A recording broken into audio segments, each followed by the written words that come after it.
8.15 광복절을 맞아 이재명 대통령이 특별 사면을 단행했습니다.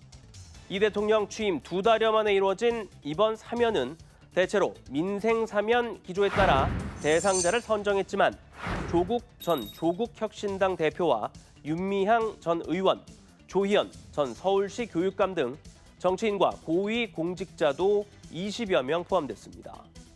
야권의 전직 의원들과 국정농단 사태에 연루됐던 최지성 전 삼성전자 부회장 등 경제계 인사들 역시 명단에 이름을 올렸습니다. 대화와 화해의 물꼬를 트는 대통합의 정치로 나가고자 하는 크게 통합하는 대통령이 되겠다라고 말씀하신 의지가 좀 더 반영된 그런 사면이다라고 보시면 좋을 듯합니다. 대통령실은 이번 특별 사면과 복권을 결단한 배경을 국민 통합이라고 설명했지만 국민의힘에서는 대통령의 사면권 남용이라며 강하게 비판했습니다. 기어코 이재명 대통령이 다른 날도 아닌 광복절에 국민 가슴에 빗줄을 꼽겠다는 결정을 내렸습니다. 헌법이 보장하는 대통령 고유 권한인 특별 사면을 놓고 논란이 빚어지는 건 어제 오늘 일이 아닙니다. 특별 사면은 국회 동의를 받아야 하는 일반 사면과 달리 대통령이 독자적으로 행사할 수 있는데요. 또 형을 선고받은 자를 대상으로 형의 집행이 면제된다는 점에서 특정 범죄를 대상으로 형 선고의 효력이 상실되는 일반 사면과 구분됩니다.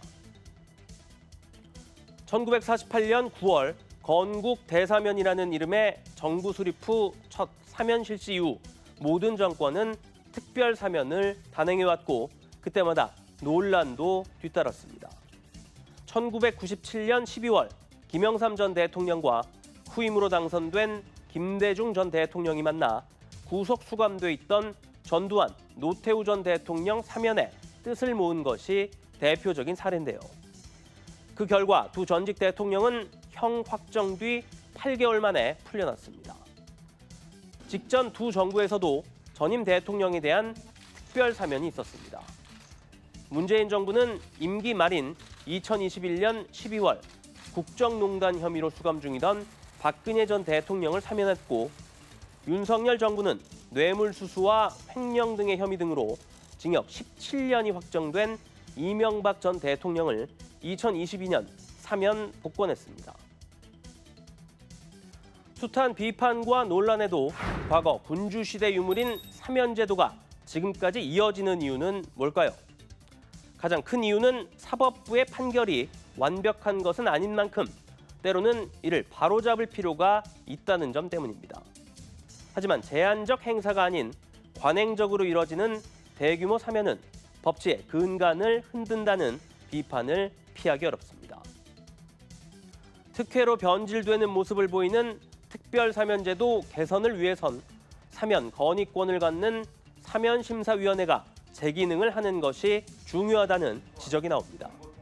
심사위원 구성을 공무원 대신 사회 각 분야 의견을 대표할 수 있는 외부 인사들로 채우고 회의 뒤 5년이 지나야 공개하게 돼 있는 사면심사위 회의록도 바로 공개해야 한다는 겁니다.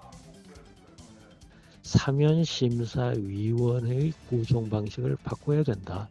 법무부 장관이 구성하는 게 아니라 국회에서 구성하되 제적의원 3분의 2의 다수로 이 위원 한 사람 한 사람을 임명하도록. 국민통합이라는 특별사면의 명분이 많은 사람들에게 공감을 얻기 위해선 공정성이 담보돼야 합니다. 누가 정권을 잡느냐에 따라 사면권 행사에 대한 태도를 바꿔온 여야 정치권이 특별사면제도를 거래 수단으로 삼는 것 아니냐는 지적을 피하려면 제도 개선에 대한 진지한 고민이 필요해 보입니다. 지금까지 여의도 풍향기였습니다.